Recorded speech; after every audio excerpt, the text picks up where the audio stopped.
Көпчүлүк эркектер бар балдар, жөн эле оозунда эркек. А бирок бир да убадасына турбайт. А бирок бирөө менен кызматташууга келген учурда секире качат. Бир дос менен жумуш баштайт дагы, ошол досту дагы баткага тыгып коюп туруп өзү куруп чыгып кеткенге аракет кылат. Же көрө элексиңерби андайларды? Угуп эле жүрөбүз. Бул эмнеге жатат дегенде, бул дагы ошо адам өзүн тааныш керек.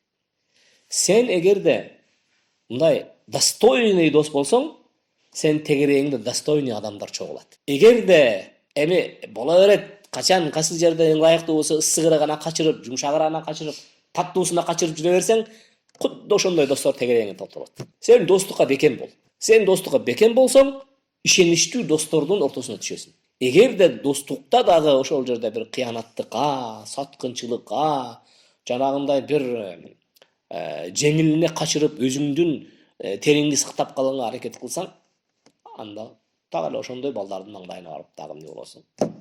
Жол орун табасың.